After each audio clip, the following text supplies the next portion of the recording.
are listening to a One Pint Stand, a Minnesota craft beer podcast that tells the stories of craft beer in Minnesota and beyond. So kick back, relax, and grab a cold one. The show starts now. Hello, my name is Dan Bobian, and I write, produce, and host a One Pint Stand. I'm ecstatic that you're listening. This episode is proudly sponsored by Wandering Leaf Brewing Company. Wandering Leaf is a fantastic, family-friendly brewery that combines lush greenery with dynamic craft beers. Their spacious taproom is located just south of Highland Park on West 7th Street in St. Paul, Minnesota. Make sure to check them out. On this episode, I head down to the cheers of the Minnesota craft beer scene, Gambit Brewing. I chat with Mike Christensen and Josh Secor about their recent switch to the Brewpub model. Yes, they are now pouring cocktails and wine, and they've added some exciting foods to their already impressive food menu. We also talked about some of the exciting beers they have on tap. If you happen to be a pint hoister or a keg stander supporter of the One Pint Stand Patreon, you can enjoy some extra bits about how they train their staff to go from pouring beers to making cocktails, and how they deal with online reviews. So let's head out to Gambit Brewing in St. Paul, Minnesota for my beer chat with Mike and Josh. Cheers. Welcome to another on-location episode of a One Pint Stand. I'm here at Gambit Brewing in Lowertown, St. Paul, and I'm being joined by my friends Mike Christensen and Josh Secor. Thank you so much for taking time out of the day to chat. Yeah, of course. Yeah, we'd love to have you. We're here at the Lowertown Cheers, as I like to tell people. That's right. You walk down, and if everybody doesn't know your name, that just means you didn't come here enough. You were being an antisocial prick. So Gambit Brewing, a great place down in Lowertown. It's become a favorite of mine. I love the beers. I love the people. I love you all do a bunch of different events, and I appreciate that. Before we get into our big conversation about kind of what's been going on, I'd like to have you both introduce yourselves. We've gotten some new listeners since the last time I was here last spring, and so if you could say what your roles are at Gambit Brewing, what your favorite Gambit beer is, and then give me one cocktail you think everyone needs to try here at Gambit. So, my name is Josh Secor. I'm the owner and brewer at Gambit. Also, I sweep the floors and mop the floors and deal with all the other nonsense. My favorite beer on tap right now is our Dark Mild. It's 3.9% amber beer, English beer. It's a crusher. I'm drinking it right now. It's exquisite. I love that roasty dark chocolate finish at the end. Yep, that's what I love about it too. Oh, it's just a little bit of dark chocolate at the end. Yeah, it's a super flavorful beer for only being 3.9%. Which for me, that's kind of how I like my beers anyway. Is quantity as well as quality. Mm-hmm. So I don't need everything to be 8%. I like to have a couple pints. Well, and I'm the same way. I love to sit down and chit chat, and I just want to always have a beer in my hand, and if that beer is 8%, then then I can't chit chat as long before it's sleepy time. So yeah, the Miles is delicious. Thank you. And you want to know about cocktails? Mike has made up a cocktail called the Devil's Margarita that is like a margarita with a red wine float on top that I didn't think that I was gonna like. Yeah. And it is amazing. Like, that's gonna be a super cool one to have on the new cocktail menu here at Gambit Brewing. So yeah, that's right. Because spoiler alert, you're a Brewpub now. We're a Brewpub now. Right. Yeah, we made the switch. Brewpub, Gambit Brewing. Yeah. Come get what is it called? The Devil's Margarita? Devil's Margarita. The Devil's Margarita. Yeah, so, Mike? Yeah, Mike Christensen, co-owner. My role is more the front of the house tap room, menu development, cocktail development, seltzer, syrup development, all the fun stuff. Working with the staff, scheduling, all the little things. I leave the floor mopping for Josh, so I can focus. Is that on why you spilled your? Yeah, You're like, whoa. that's why I spill my beer everywhere on He purpose. just walks through and spilling beers. Like, somebody will clean that. Hey, I'm learning to juggle. Check it out.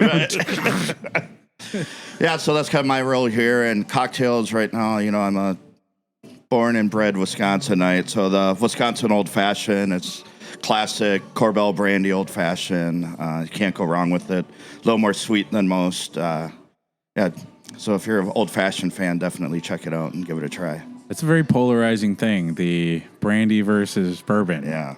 Not where we grew up. All right, where we yeah, grew up, yeah. because you're both from the Yeah. Scotty land, Scottyland, the yep. land of cheese and dreams and hopes and Right. beer, Yep. and brandy old Brandy old fashioned. fashions. Yeah.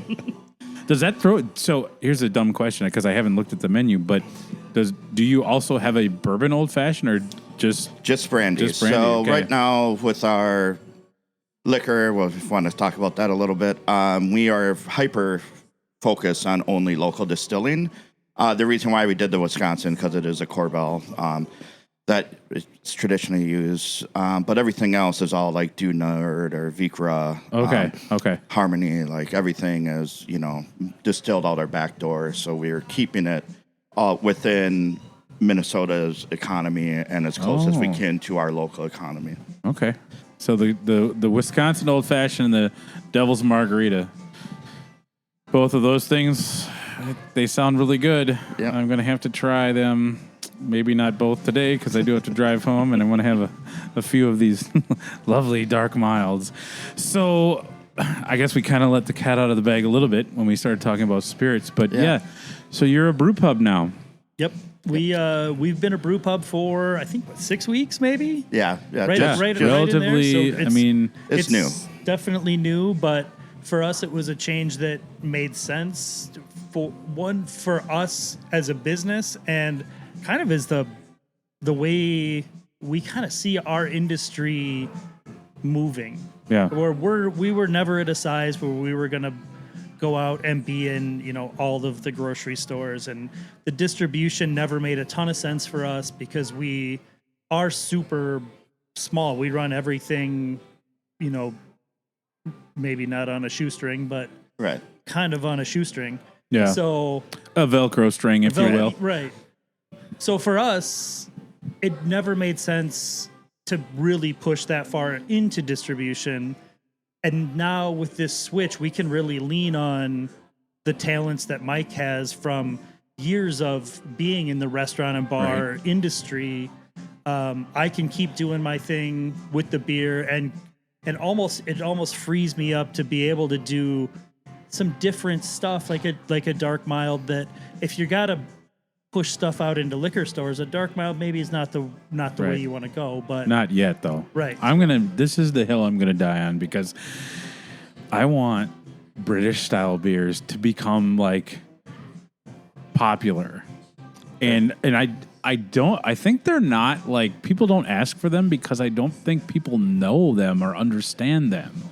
But kudos to you for brewing this dark English mild. Heavy Rotation also brews a really good one that they have all the time. they do.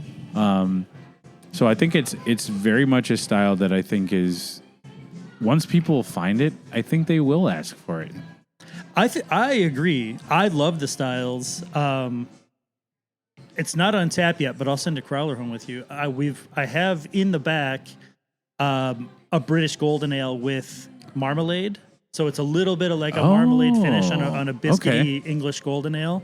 That beer is going to be called Paddington Was a Spy. That'll be on tap. That'll be on I've tap always probably thought in the next that little, week. he was just too cute, too adorable.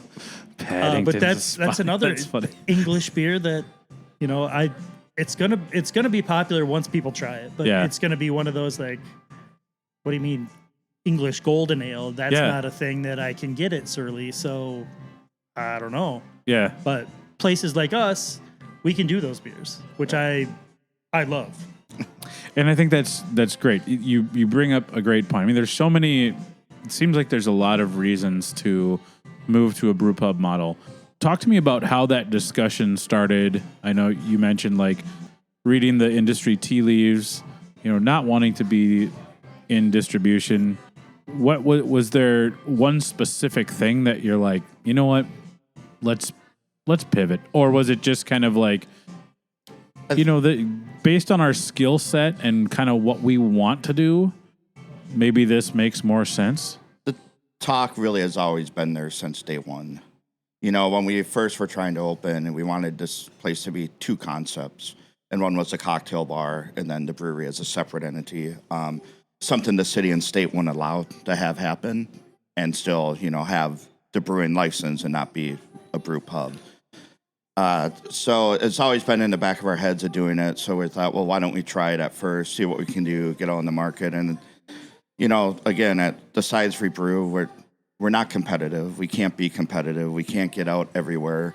Part of switching, and I'm hoping some other breweries around our size do switch, is so they can look at it as the state will be able to look at us now and be like, okay, maybe we should let these smaller ones distribute a little bit. Most states, if you're a brew pub, you can do X amount of barrels per year. So you're still not competing with the big ones, but it means we can go down the road to our local community that's having a festival, and we can provide a keg. Right. And, sell to like parks in St. Paul. So it's more, when you're at this size, it's more about just the local community and being within, 2 mile radius. It's not about being in every town. Right. So we're hoping that more people look at it, and I'm more than happy to answer anyone's question that's the owner or that are looking at switching and how it's done. But to be able to get us to still be able to do what we did in the past and provide beer to certain festivals in St. Paul itself, and distribute that way, and not necessarily liquor stores and bars. Right. So, yeah, I guess people forget that distribution can look a lot of different ways. Yep. And I always wonder, there just is not logistically room enough for everybody on the liquor store shelves, but there's still avenues, like you said, to tap into your hyper local community for like a concert. Mears Park, they always do like big music things out there, and so yeah, there's a great concert series, Lower Town Sounds, every week in the summer. Yeah, and we had beer up there last year, and I'm not sure if we'll be able to this year. Yeah, if there's a way we can make it work, we'll see. But it's disappointing to me that because I'd like to serve somebody a glass of wine, that avenue's cut off to a we're just another small business that it's like they're kind of limiting what we can achieve. Oh, let's be honest. You're getting cut off at the knees, right? For a knee, you can't say it. I'll say it. It's like, well, there's other things like you can't do 4-packs; they have to be crowlers. But if you really look at it, what's safer for your guests? Probably buying a 4-pack because they're not committing to. So, like, those are the kind of laws that I'm bringing to our area and our ward and our district to be like, we need to look at this because this can only be brought to board once a year. Yeah. So if we get it going now, maybe next year we can have it changed. Yep. But it won't happen this year. Well, as far as I understand, that moratorium on any type of liquor law in Minnesota, when they signed off on the multi-vessel 4-pack law, whatever, that's got to be coming. Is it like a year away, maybe? Like, to when we can kind of like open up talks again? I think so. Yeah. Speaking of like licensing, what was the city pretty helpful in working with you on? Or I'm gonna be real diplomatic. How much dark mile did we have to bring over to It's a good thing that's an early question in this interview. Just wait till we have a couple of devil's margaritas and we'll be right. The answer will be different. The state was really great to work with. The federal government, oddly enough, I worked with them for nearly 45 minutes, and everything was great. The city was a little more challenging. Sure. It just is what it is in St. Paul. And I'm sure there's a lot of other municipalities out there that are the same way, where things are way more complicated than they really need to be. When you say challenging, what was that? Just like we have to redo everything that they already had. Okay. Yeah, I mean, all of the paperwork that we had already filed and is already approved, and the floor plans and everything was, ooh, we need you to submit all that again. Like, okay, you have everything. Literally, all we want to do is not send beer out the back door and bring bottles of, like, serve a glass of wine. Yeah, That's it. And it took 7 months. That's crazy. I don't think you're going to be the only brewery switching to a brewpub model. No. And a bunch of them have already done it since last year. For sure, yeah. You know, I think that's the big thing right now is like, oh, maybe this is a better way. I mean, there's always the data that supports if you are serving food, I think it's the average person stays an extra 53 minutes or something like that, and they'll want to stick around. But also opening up more options. Right. It pains me to say it. Not everybody is a beer person. That Right. is So, you know, Yeah. if you're looking, and not every place has a Wisconsin old fashioned. So if you're right. looking for a little Corbel Right. in that baby, you got to come to Gambit. Right. So you move away from the brewery license to the brewpub license. For people that don't understand the difference, can you kind of walk me through what that now means for Gambit? Mainly, it's really, we could always do food, luckily. So we already had those things in place here. Wiener Wednesdays. Wiener Wednesdays, yeah, and pizzas and, you know, some appetizers.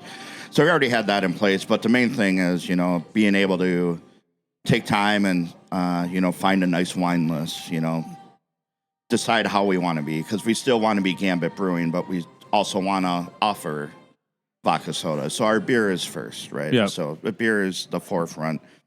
So it's really all that really changed is now we can support some other smaller local distilleries and carry their products here. Okay. You know, wine, not so much. Wine is a little more finicky, Okay. you know, taste-wise. And Minnesota is really, really coming into its own when it comes to wine and getting their own varietals. But, you know, it could take up to 7 years for that grape just to be mature enough to use. So it takes a while for the U of M to develop it and then get it out to the wineries and then be able to produce it and get it to the standard it needs to be. So Yeah. I think another like 6 years, we're going to see a really nice wine industry. Okay. Kind of like them developing apples at the U of M. They're doing the same thing with grapes that work really well in our climate. Yeah. So that's kind of the main difference. Otherwise, you know, we're still Gambit. The only Yeah. thing that really changed for us is now you can get a vodka soda or a Okay. glass of wine. Yeah. But we're intensifying our food, too. So it's not anything we had to do. We always had hot dogs, but now we have, you know, build your own dog with over 20-some toppings you can pick from.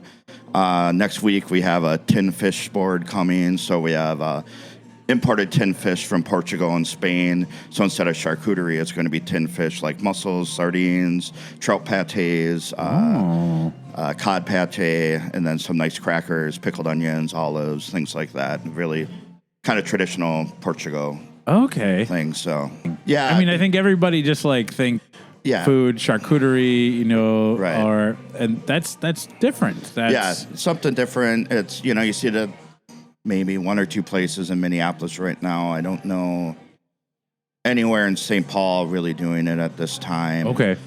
But it's really that tin fish and that culture is also really big in the Scandinavian world, you know, Norwegian, Sweden. So it just makes sense for us and who we Yeah. are and what we do. Okay. Classy. That's Classy. What we are. Yeah, classy. That's our classy board. Tin fish. Tin fish. Chase that down with the old brandy Manhattan. That's and then right. if you want to get real crazy, Right. get a devil's margarita. And then you'll be ready to talk about permitting. That's right. Are you at liberty to say because I know there are a fair number of industry folks that listen to this show. If somebody's like, maybe we need to investigate this further. Was there a fairly significant cost to go from the brewery to the brew pub? That's different every city though. I mean, you really sure. gotta Okay. talk to them. So being in St. Paul, it's a much higher cost. Okay. We are luckily seeing increase. We're getting more like when there's wild games, things like that. People aren't leaving because we're not offering. Yeah. So we're getting Yep. them to stay by having that now. So that's where we're seeing an increase. And let's be honest. I will be very honest about it. As an industry, you want your beer to be the showcase, right? Yeah. So you don't want to bring in Phillips vodka that's going to cost $6, right? You still want to sell your pint. Yep. And, so you carry higher end stuff. So if they want it, they can still get a pint, for $8, and then the cocktails for 10, 13, Yeah. wine 12, 13, 14. Okay. So you really want to stay true to your brand, I think. For me, for what we're doing in our size. Well, and if you're talking the cocktail range of $10 to $13, that's really Right. Like that's not pricing anybody out. Correct. And I think that's important. Like, there's a lot of places, like, you have to talk to your loan officer before you go in and want to have a couple drinks. And that's Exactly. not, that's not cool. Are you, so you already had food. Yeah. You had some good pizzas. Like, I think when I heard, like, they have pizza, I was thinking it was going to be Heggies or something. Oh, sure. Yeah. Oh, I was sorely mistaken because whatever one I got, it was like the hot honey with the like sausage and pepperoni. Yeah. Whew. Yeah. That is not your average Right. brewery food. Right. The hot dog, Wiener Wednesday, Yep. good on its own. Yep. Now you tell me there's 20-some toppings, tin fish, really raising the bar for what people expect. Yeah, and it's, part of it, people still want fast service, so how do you do it and make it easy, right? Well, and I was going to say, too, because, like, I don't see a fryer, I don't see a flat top, I don't see a kitchen. Correct. So how do you... That's the beauty of Mike and his experience in between his previous career. I know some people that listen to this will have been to Bobtown in Wisconsin, where we started before we came here. Yeah. He's a wizard at making really upscale food out of what looks like a toaster oven. That's what it is, basically. Yeah. Yeah. No, you got to be, you learn how to be creative and make that work. And, and again, it's how do you make it cost effective, labor effective, all those kind of fun things and that you deal with as a owner. And it's for me, it's just a lot of prep. So I have everything built. They just got to put it in the oven. Our oven cooks it in 3 minutes and it's done. Okay. Right. So it's just having everything prepared and ready for them. A lot of the chips you just put out there. The dogs are on a regular old hot dog roller, so you put it on the bun and let it go. Yeah. So it's. You're at a brewery. You're not fine dining. You don't really want to also wait. Tasting an menu hour of 8 courses. Yeah. Yeah. So you're here a lot of times. You're stopping before an event or something like that. So you want to get a bite and get out the door. And how do you do that for your guests too? So Yeah. Well, that's really interesting. And I suppose if you do get some snooty person who's like, really wants to get into molecular gastronomy, and here we have a stout foam on your tin exactly. fish. Yeah, you can do it. Yeah. Really make it fancy. Let's talk about cocktails because you already mentioned the Devil's Margarita and the Wisconsin Old Fashioned. I think that cocktails and mocktails are a big thing. I think that's important. As people... The younger folks, not me, because I still want to drink 9 of these. Right. But drinking habits are changing, and I think people are becoming more cognizant of the volume of how much they drink, but they still want a quality thing. And as you alluded to earlier, you want to keep this experience, not just basic. This is not a dive bar. This is a brew pub. How many cocktails do you have? Or like, I guess as you were kind of like sitting down to think of the menu, were there certain things like obviously both being from Wisconsin? Okay, we got to have the Wisconsin Old Fashioned. like I guess I'm more familiar with a tap list. So you want to have, if you have the capacity for lagers, you want to have a light lager. Right. You might want to have a Pilsner. You might want to have a amber or dark lager. Then you want to have a pale ale, an IPA. You might have 2 IPAs if you want one hazy, one West Coast. You might want something malty, so you might do an amber ale. You might be really wacky, do a Kentucky Common. I get the process of filling out a tap list, so there's something for everybody. How do you do that with cocktails? Honestly, it's a guess. Yeah. You know, I really looked at what we can batch and what can be batched easy, so it's prepared. So they can just put it in ice, shake it, Yep. serve it.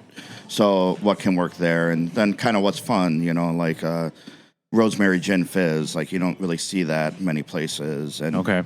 you know, it's just making rosemary syrup and adding that in with gin and some lemon juice and. You know, batch it out, and then they just gotta shake it and top it with soda water. It's ready to go. Okay. Kind of so Palomas, things, finding things that are easy that you can keep the bar flow still going when you're busy and you're not. Again, it's not a craft cocktail bar. We ride that edge of it, flavor wise, but build wise, we don't. The guests want to get their drink, and craft cocktail bars, you want to sit and experience them making the drink in front of you and having that. And that's not where we're at. We're still a little bit of that small town dive bar side of it of Wisconsinites and smaller town Minnesota that get to drink out fast, get it to them, but make it great. Yeah. So we want to ride that line of, like I said, we're still always going to be Gambit Brewing. We just want to offer that next thing. Yeah. And how can we do that? Also easy for a lot of our beer tenders because they're not bartenders.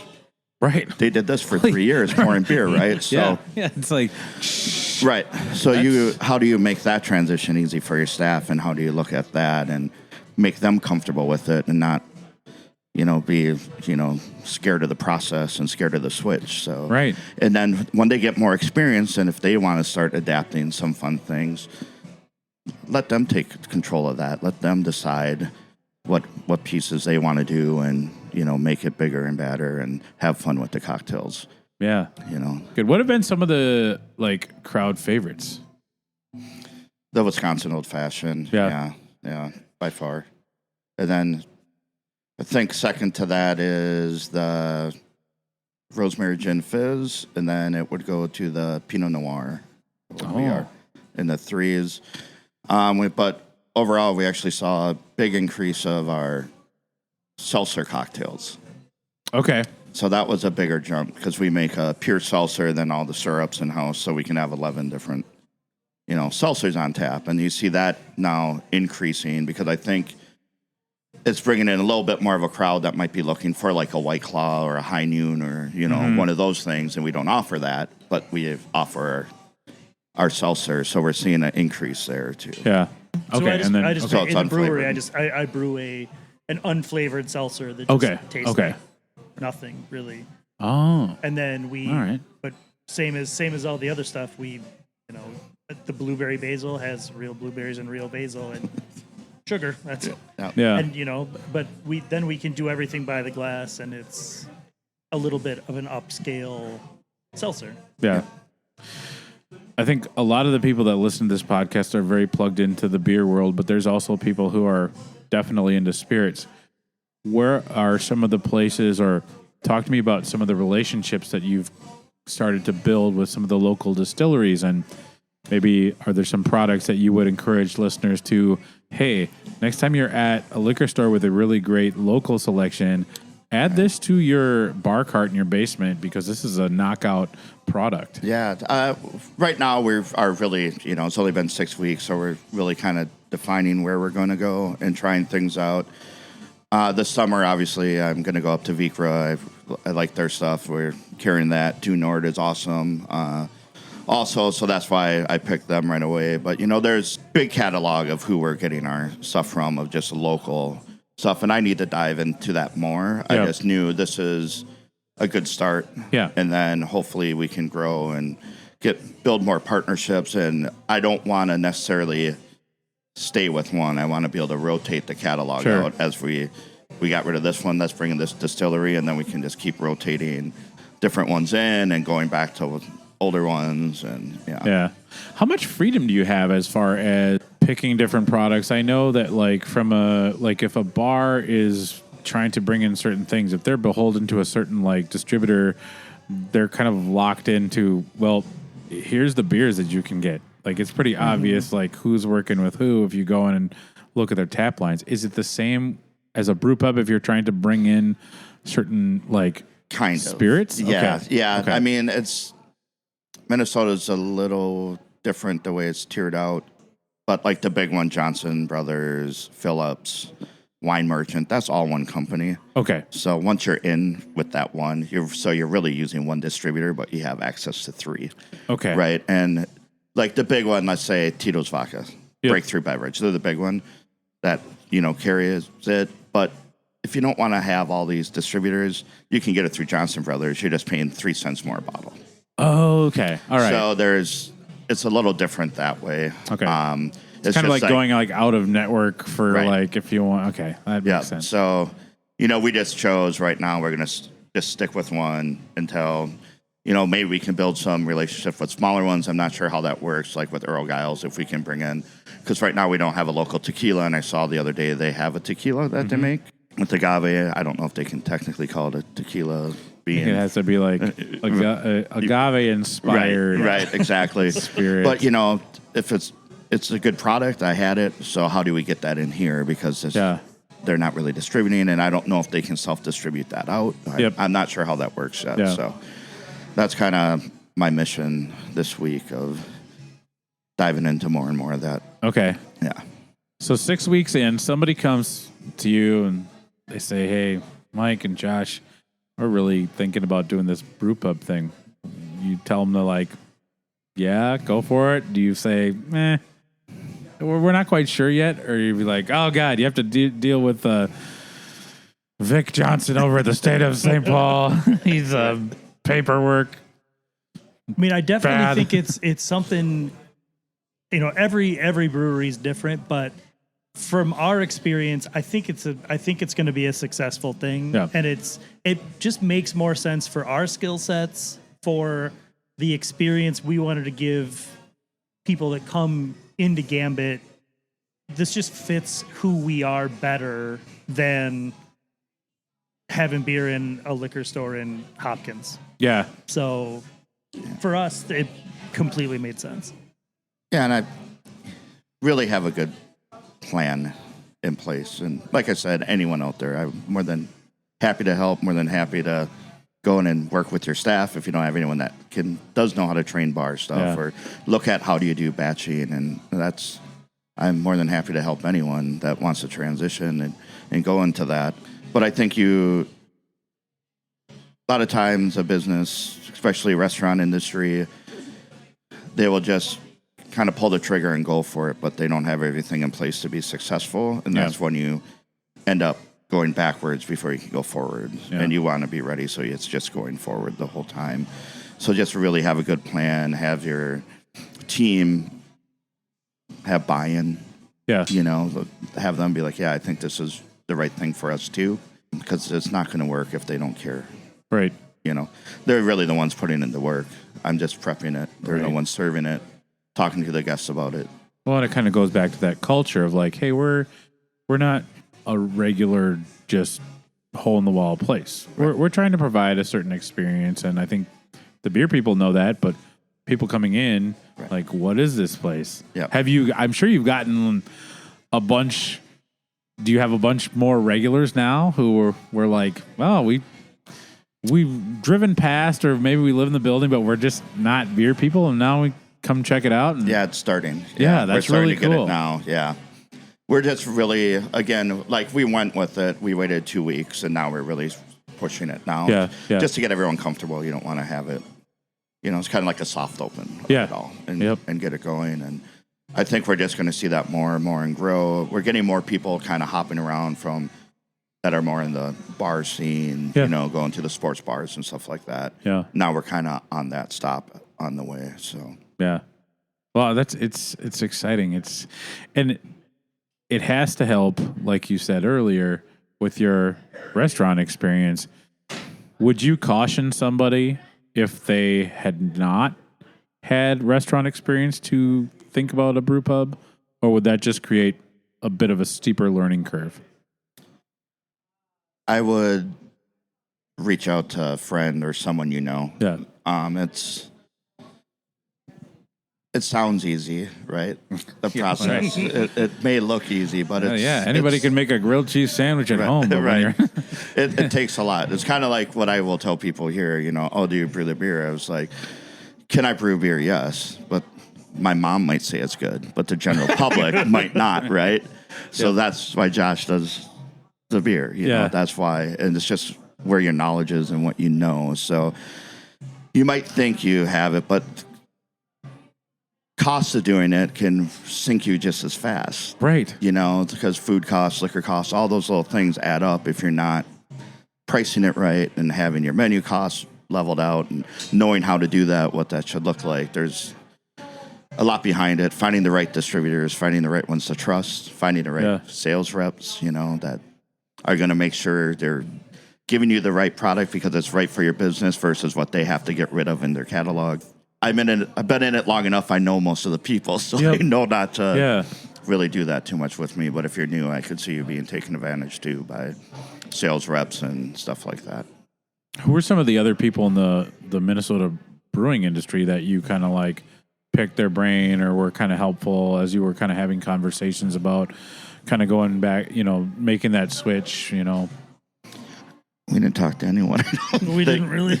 No, we just kind of went for it. Too many cooks in this kitchen will spoil the soup. The one that we kind of talked about and I went to just to see what they did was La Doña Cerveceria because they just did it a little bit before us while we were in the process already. So I was just kind of seeing, they made it.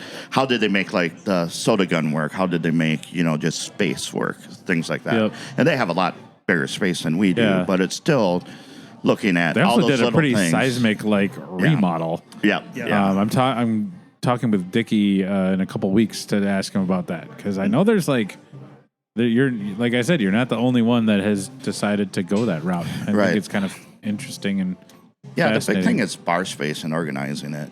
But sometimes it will help you keep it cleaner because you have to make it work, right? So. Yeah.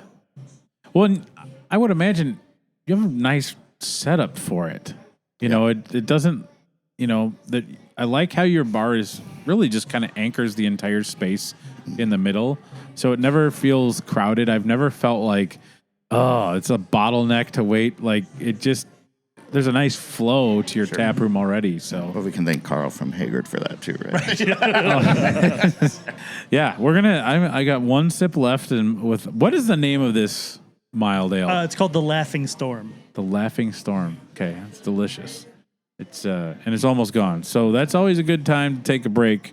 When we come back, I want to talk about some of the other things that have been going on here at Gambit Brewing and just kind of like the vibe in Lower Town in general as the last couple of months have brought on a lot of different challenges. And you're listening to a One Pint Stand, and I'm chatting with Mike and Josh here at Gambit. Cheers. Cheers. Well, it started as a one-night stand. I had 2 pints for lonely hand. Bounced back like a rubber band for 3 pints. Drinking a fourth in the faraway land, but I couldn't make it as a single man. So I married me this beer right here. A pint, a One Pint Stand.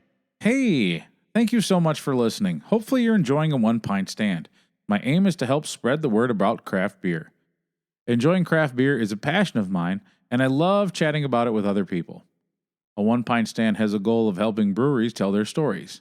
I love to get out in and beyond Minnesota to visit breweries, beer bars, and meet other interesting beer people.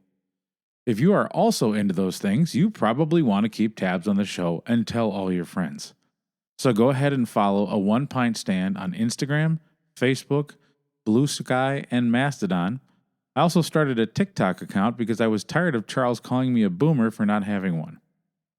I would also appreciate any and all positive reviews on Spotify, Apple Music, or wherever you listen to your podcasts to help make it easier for other craft beer listeners to find us.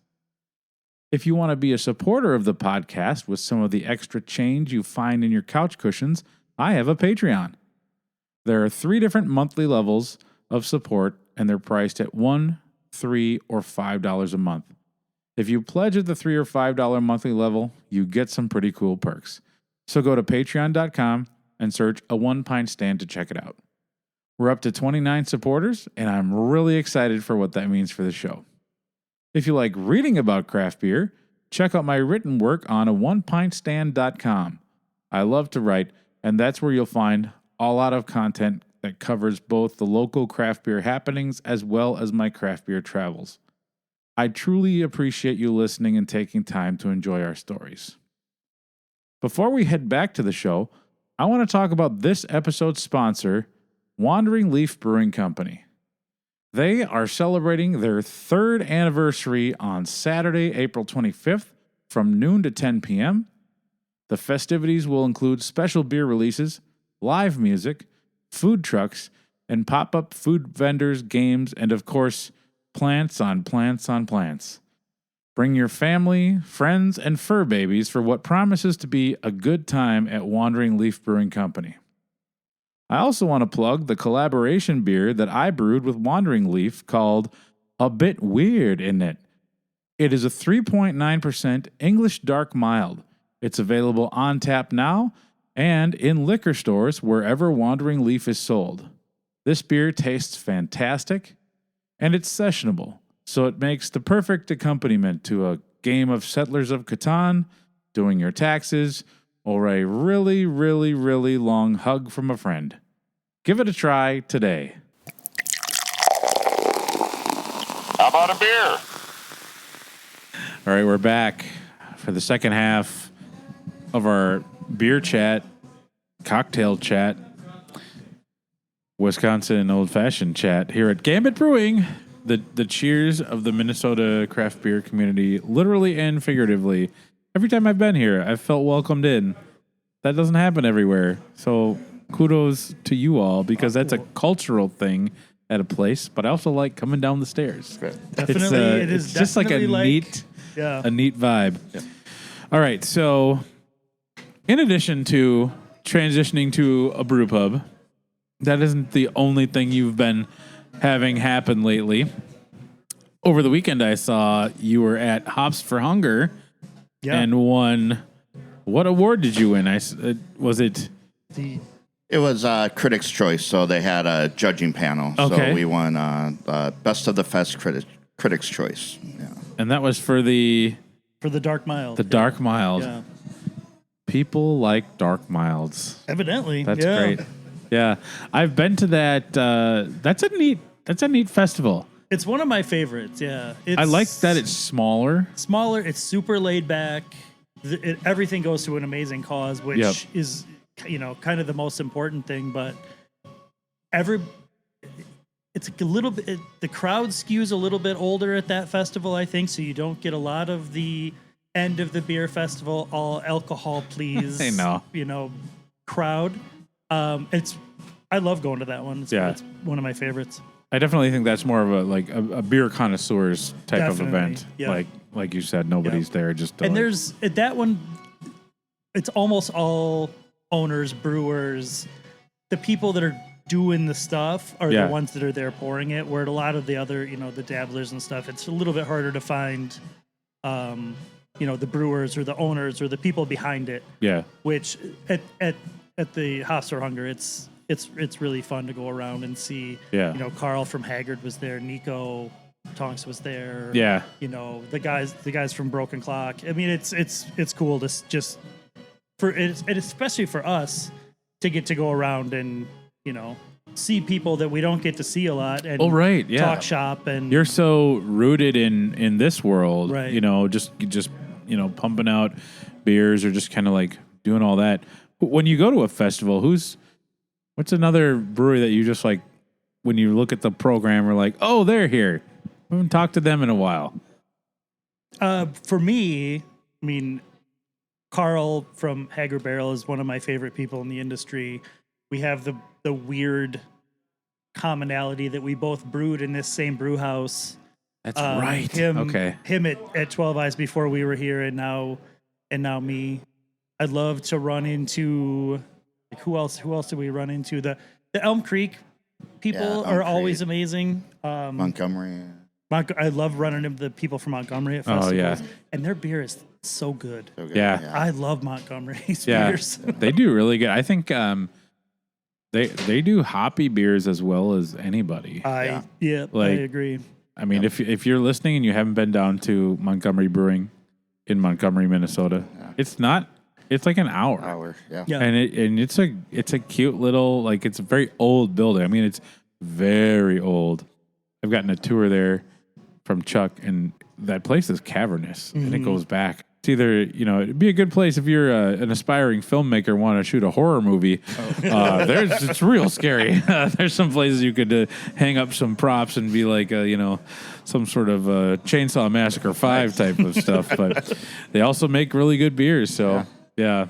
The beer festivals are fun. I think there was a while where I was a little worried that maybe beer festivals would never come back after like the pandemic and just kind of like everything. But it seems like in the last couple ones, some of there's more variety of festivals coming out. And I think people have gotten the hint that maybe smaller is better. I don't think that you're going to find, the days of thousands and thousands of people doing a beer festival.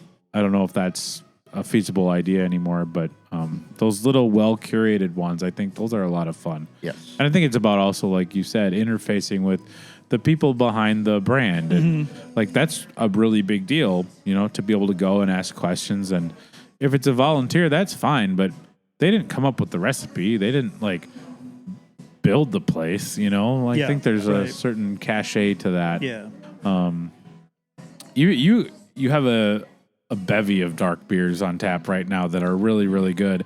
I was really hoping that this Beamishish would still be on tap after St. Patty's Day. How was that? I was like, I was excited for St. Patty's Day. Then we got walloped with that crappy weather. The weather was not ideal, but I mean, the parade is right in our neighborhood here, the St. Paul St. Patrick's Day parade, which is always super cool. The turnout for that is inevitably huge. Yeah. I don't think it would matter what the weather was. That crowd they're showing up. Yeah. So Beamishish. Yeah. This was a collaboration. First of all, I love the name. I wish I would have thought of it, but I didn't. So this was a collaboration with Chop and Brew. Yes. And it was one of their a Pro-Am recipe. Talk me through this, because I watched it from afar online, and I think Chip Walton is a tremendous storyteller, both in person and when he uses his wizardry and artistry to put something together with his camera. Yep. He is Totally agree. good at that, and he has a wealth of information. He's been somebody who I've known about ever since I became aware of the craft beer industry in Minnesota, which is going back to, 2010, 2012, around that time. Yeah. But I was lucky enough to sit down with Chip last spring and just listening to him talk about beer. He is a walking beer historian, and just above all that, a very genuine human being, a very likable human being. So I love that guy. yeah. So talk to me about how that collaboration came to be. So it started with one of our bartenders here, Alex, had a friend that had taken a trip to Ireland and came back and said, I had the greatest beer in Ireland, favorite beer I've ever had. I said, well, okay, Alex, find out, give me some information about this beer, and we can, we'll make a version of it. That's a power that I have. I can riff on just about anything. Yeah. So he said, okay, I found out this beer is called Beamish. I said, oh, I've had Beamish. We can go get a 4-pack of Beamish right now. Well, then I Googled, and evidently since 2014, they haven't brought Beamish into the States. Yeah. So I was going to say, I've never had it. Yeah. In my younger days, probably in Madison, at some of the Irish pubs down there, we would drink Beamish. Yeah. So, and I remember liking it, but not being as deep into the beer weeds as I am now. Yeah. So I said, okay, fine. Well, fine. I can still find out something about Beamish. We can make a version of it. So I Google around. I Google Beamish recipe, and like the second Google result is an old Chop and Brew video from like 2014. And I said, well, I know those guys. So I texted Chip and I said, hey, I was randomly Googling around for this Beamish recipe, and look who comes up. It's you and Michael Dawson making a Beamish clone a million years ago. Yeah. And turns out both of those guys work at BSG, where we buy a lot of our grain from. And he said, well, I'm pretty sure we carry the Irish stout malt that's made in the old Beamish malt house in Ireland. That's tremendous. And I said, that sounds fun. So then it just sort of we just started texting furiously back and forth. And I ended up getting the grain from Ireland, did some Simpsons malt from the UK, some 2-track wheat in that beer. And some of the guys from RAR BSG came out, and we did a big group brew day for it.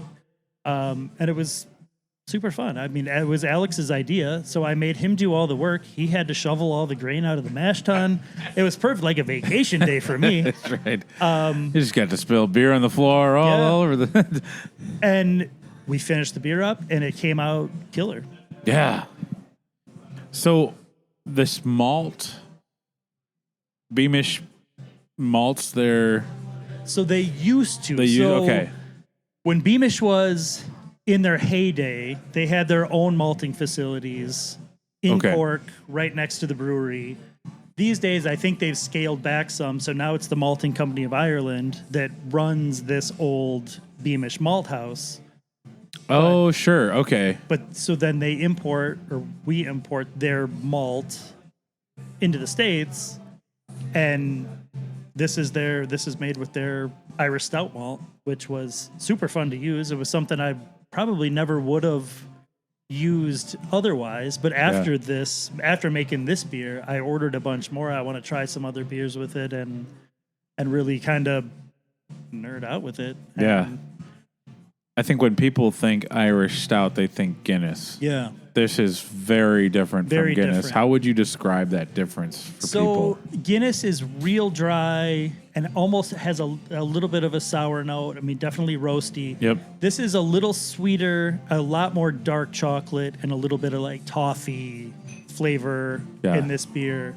Definitely in the same family, but this might be the weird cousin of the Irish stout family. That's okay. I'm the weird cousin of the Bobian family, so that's happy to be drinking that. Are you tempted after brewing this to get a nitro faucet? I really am, because this beer would really rip on nitro. Yeah. We'll see. I need to scrape some pennies off the floor here and to do that, but someday this beer on nitro would be really, really good. What was it like to brew a beer with Chip? I imagine he was quite excited to this recipe that is probably that they concocted 12 years ago. Yeah.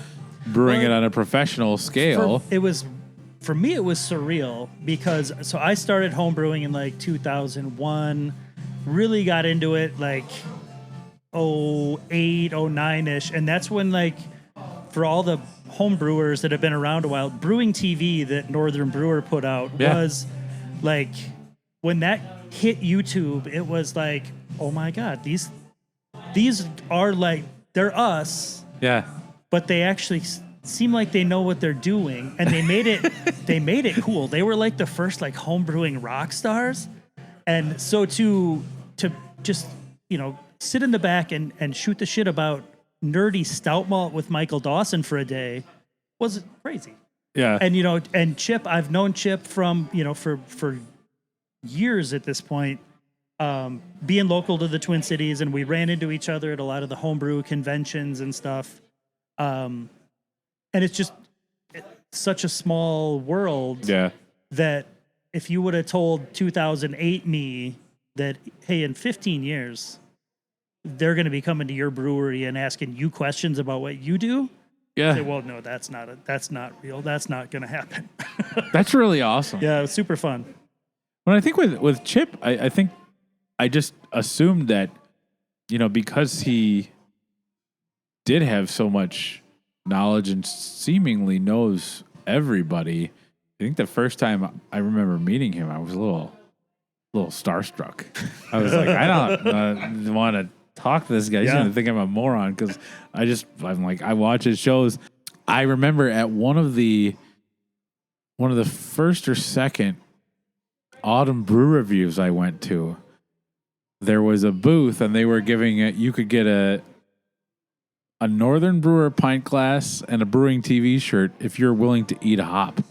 And I was like, I'm in. I'm doing this. This was like hour 3 of the festivities, and you talk about the people that lose their the frontal lobe stops working at a beer festival around hour 3. And I ate it was like a Simcoe hop or some Centennial hop, like pretty resiny, and lost my sense of taste.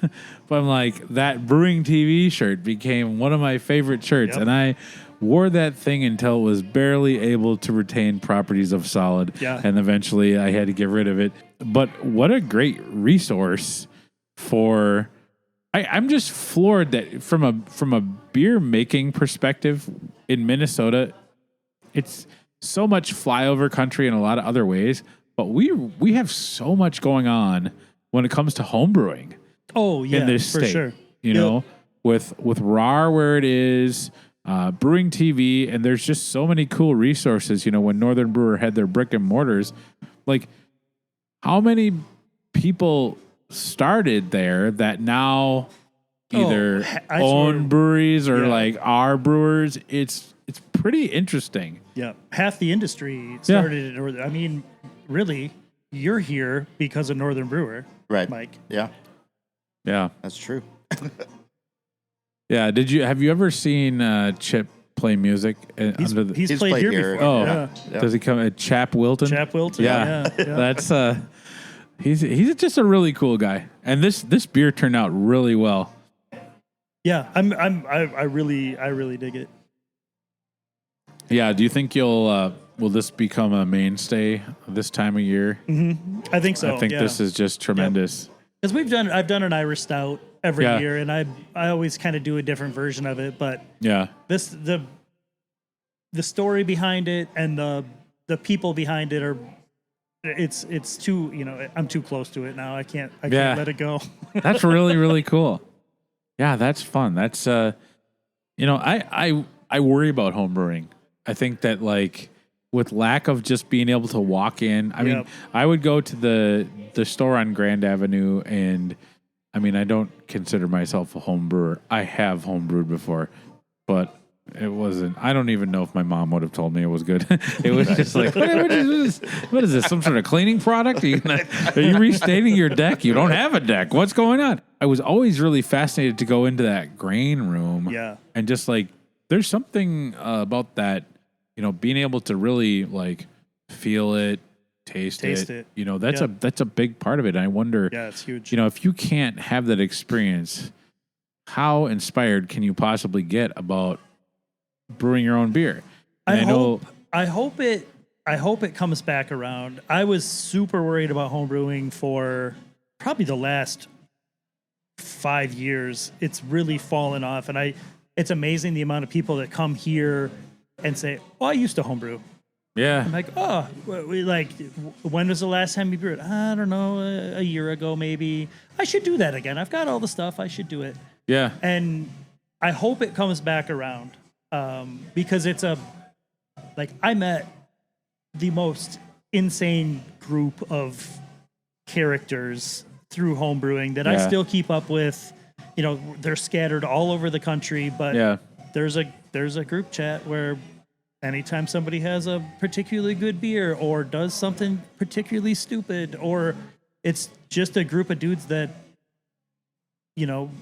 I could reach out to for anything right now and be they would. Well, I'm in Atlanta, but hey, if you need if anything you need, super, super good experience for me. Yeah. I'm not sure my wife would agree, maybe, but I like, despite the fact that my wife works at the U of M in their barley breeding program, every time I would brew an extract beer batch, it's like, why? This just stinks up the whole house. You need to not. I'm like, this is like, yeah. I'm gonna blame you. You created this stuff in a lab. Why? Don't tell me it stinks. Make it not stink. I don't know. Yeah. But it's really interesting. I've been to a couple of the homebrew cons. I went to the one here, and then I went to the following year when it was out in Portland. Oh, And yeah. I will contend that for the club night at a homebrew con, you will never have It's a better array of beers. It is the greatest beer festival. That's just like, ever. holy cats. Yeah. Just It's amazing stuff. And that event died off, and now it's coming back this year. Yeah.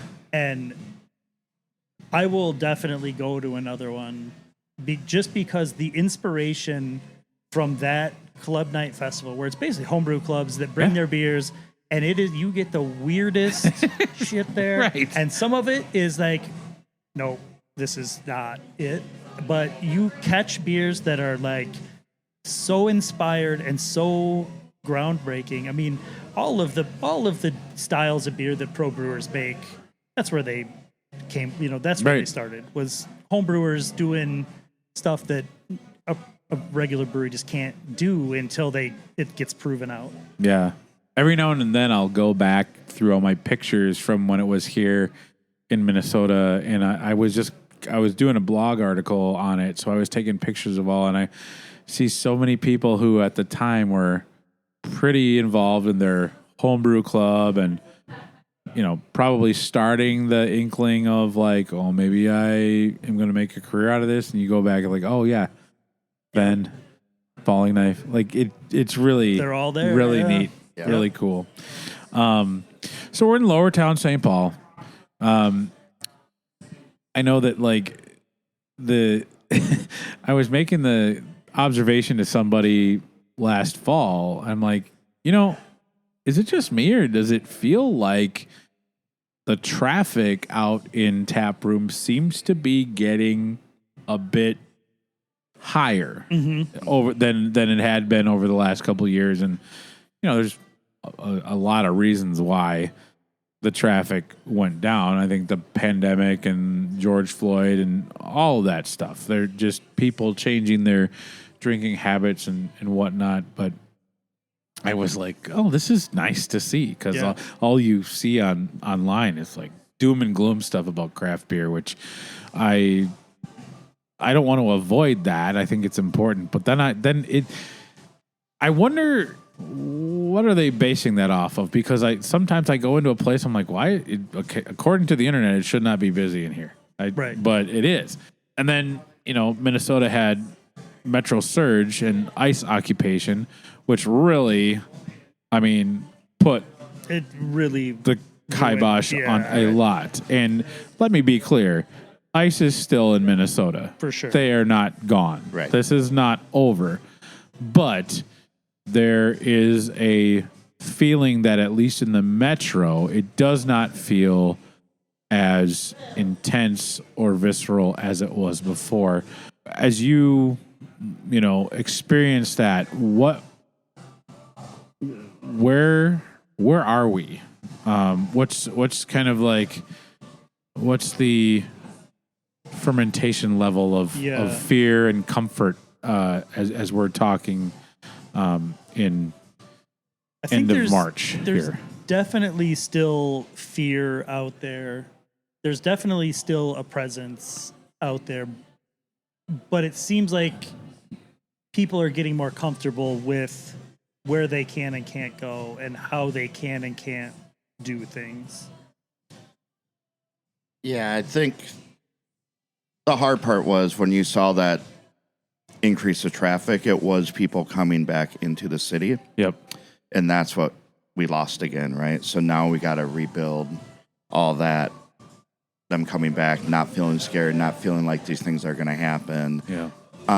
And what's sad is, what you hear and what people think are truly going on in the city is kind of as bad as what they make it sound, right? Right. Like, it's not that bad. Like, Right. sure, things happen, but things happen in small towns too at the same time, right? It's not just here.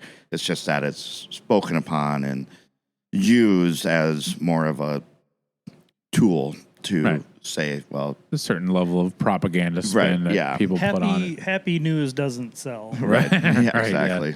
Yep. And a lot of times when you see the bad stories and people commenting about how bad it is, they don't even live in the area. Yeah, it's always some Or the- lady named Jill who lives in Mound, Minnesota. Like, okay, come Right. on, you haven't Yeah. set foot in the metro in a long Exactly. time. Yep. But yeah, what's the vibe now? Like, have you? I mean, it feels like it's subsiding. We're at the end of March. You know, we had our first really nice day last Saturday where I saw like everybody and their brother was outside. Yeah. I feel like there's a craving for getting out to support, and I think that there's also the monetary toll that places like Gambit have had to endure. I think that people don't really think about like, okay, well, it's getting better. Obviously, everybody will hopefully be fine now, but it's not, right? You own the business. You see that, and it's the monetary toll and it's the mental toll of it all. But what do people listening, like, if you could give one call to action item for people that really care about a place that they frequent, what should they be doing right now? I just think the biggest thing anyone that can do is obviously come in, right? Yeah. And tell your friends to stop by. Let people know how great everyone is down here. I mean, there's so many great spots that people can walk around, and it is safe. It feels safe. It's not scary out there. And really getting the word out, like, hey, this great spot exists. You should really check it out. I think as in this industry, as long as I've been in it, it's the negatives are so easy to tell. The positives people don't talk about enough. Right. So remember, too, when you are maybe even have a bad experience somewhere, I don't care if it's here or anywhere else, that the amount of damage that it does on a business by putting that out there is more than you can imagine. It takes 7 reviews to get rid of the one negative review, right? And everyone has a bad day at work, and everyone. So just really, I'll just say, look up Anthony Bourdain and his quote about Yelp reviews, and I will just leave it at that. Yeah. Well, and for us, that it was a real thing. As soon as we took any sort of a stand against what was happening in the city, the 1-star reviews started coming from people that didn't live in the state. Of course. I mean, it was obviously Never lived here. Yeah, it was just, oh, you stood up for something, 1-star review. So Yeah. a simple thing you can do is just go give your favorite spots a 5-star review on Google. Yeah. It's a little thing. It doesn't take a lot of time, but it genuinely helps small businesses. Yeah. And most of us down here have, or anywhere. I mean, you look, breweries all over the Twin Cities that took a stand. We've all had the same thing, where it's just you get 15 1-star reviews all in a little span because some troll on a message board said, "Oh well, this place decided to put a sign in their front window." So reviews are a real thing. It's how people interact with the world. Right. So, Which is it's unfortunate, and it's like, yeah, it's one thing if the review was actually relevant about an experience that you had here. right, yeah. Yeah, it's just an interesting business. That's all I can say. And all I can really say is don't wish you would have gone another time. Go now, because that's what matters. Yeah. It's too late when the doors are closed, you know, and we're seeing it happen, you know, more and more, right? Yeah. It's just so many economic struggles that you have to navigate and be proactive about, and how you have to adjust before it really impacts you, and you have to know when to do that. And and it's a guess. If you make the wrong move, it could close your doors that easily right now. I mean, it's not easy out there, cost of goods wise, on anything, and making sure you're bringing money to the bottom line after Yeah. labor and everything else. So just make sure you frequent your regular brewery or your favorite spot that's out there, because trust me, they need it. Yeah. I'm very excited about the Brewpub. I'm very excited about the cocktails. The beers, as always, are really good. And I think you should know that when I was talking with some of the guys from Two Track Malting, they said you know your way around the brew house, and you do a good job. Yeah. So they gave you a nice shout out. And I think I'm actually going to go out there this summer and visit their farm and all that stuff. So I'm really interested in kind of like you source your spirits locally and whenever possible try to get local ingredients. If somebody was like on the fence about maybe reaching out to Two Track and like it's probably going to be real expensive, I don't know, will they have something? Do you want to talk about how that relationship kind of came to be with Two Track Malting out of North Dakota? So originally, I met Jared, who is the owner of Two Track. It's a family farm that they just decided to start growing barley, and then they started growing barley and said, well, we could malt this and maybe sell it. And it just it's kind of like when I got into home brewing, and then now here I am and I own a brewery. Yeah. Sometimes stuff snowballs on you. Yeah. So I originally met him at the Minnesota Craft Brewers Conference and, tried a sample of his stuff. I said, all right, I'll try a few bags and just see how it goes. And super happy with the quality of it. Super happy with being able to call and you get the guy that's doing the stuff. Yeah. And I as That's a small a big business, deal. It is a big Yeah. deal because I know if I have a problem, I can call and he's going to answer the phone, and he's standing behind his stuff. So for us to work with another small business that they're the ones doing it, they're the ones making sure the stuff that goes out the door is the stuff that they want to go out the door. Yeah. I mean, I love RAR BSG. Those guys are great, but it's nice working with a smaller company. This dark mild that we're drinking they had a new malt called Maltese that I said, okay, I'm going to buy 5 bags of it. I'm going to make a mild with it. And I love it. Super good beer. It's an interesting malt. It brings up a character that is unique, that really works well in this beer. And it's nice to be able to know exactly where that stuff comes from. Yeah.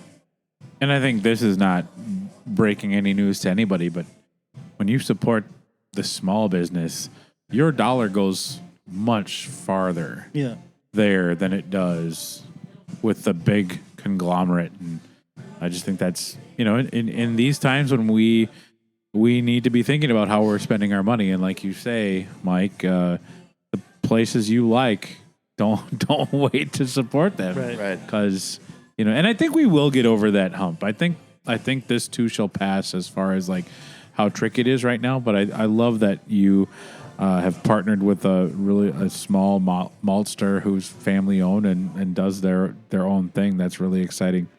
I'm excited to go out there this summer. I'm really.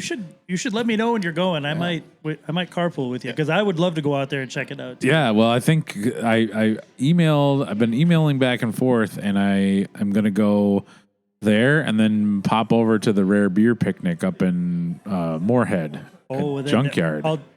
So that's a definite road trip. Yeah. I just spent a weekend up in Fargo Moorhead a couple of weeks ago with some buddies and had a hell of a good time. Yeah. I mean, if you get the right mix of people, the right liquids, it's hard not to have a good time. That is true. Yeah. So, well, I want to thank you both again for having me back. This is our second time. Yeah. Second time chatting. Yeah. Same comfy chairs, different opposite end of the tap room. So this has been great. This has been another on location episode here at Gambit Brewing with Mike and Josh. Cheers, guys. Let's get a cheers. Yeah, cheers. Boom. Beamishish. I want to thank Mike and Josh for taking time to chat with me about their switch to the Brewpub model. They're excited, and I really think it's a great path forward for them, given their expertise when it comes to food and drinks. One thing is for sure, They definitely have the hospitality thing down, and that will be consistent. Now, I want to give a special thank you to Brad Ashton, Marcus Dodson, Chuck Dorsey, Vicky Epper, Daniel Fisher, Todd Fitzloff, Dave Giefer, Matt Holton, Robin Irwin, Brian Ketchell, Sarah Cry, Cable Lefto, Dave Long, Ben Michaels, Brent Newman, Bree Smith, Jesse Storms, Cal Vandehoof, and Brian Wu for being keg standard level supporters of the A One Pint Stand Patreon. You've all shown incredible generosity, and I'm grateful for it. Cheers to you all. Now, if you happen to be Pint Hoister or keg standard level supporters of the Patreon, you got to hear Mike and Josh talk about batch cocktails, how they went about training their staff to go from beer to cocktails and wine, and you got their take on the beast that is online reviews. I also want to thank the band Quirky for creating a nice little jingle for the podcast. I love how it turned out, and it adds a great unique touch to the show. Thank you so much. Before signing off, I want to give a shout out to our sponsor for this episode again, Wandering Leaf Brewing Company. Their staff have created a special atmosphere where everyone is welcome. They provide fantastic beers in a laid-back setting. Wandering Leaf is a great community gathering spot in St. Paul, so get over there and check them out. Tell them you heard about them on A One Pint Stand. With that, this has been another episode of A One Pint Stand, a Minnesota craft beer podcast where the pants stay on, but the caps come off. Cheers. Because spoiler alert, you're a Brewpub now. We're a Brewpub That's now. right. Yeah, we made the switch. Brewpub, Gambit Brewing. Yeah. Come get the, what is it called? The Devil's Margarita? Devil's Margarita. The Devil's Margarita.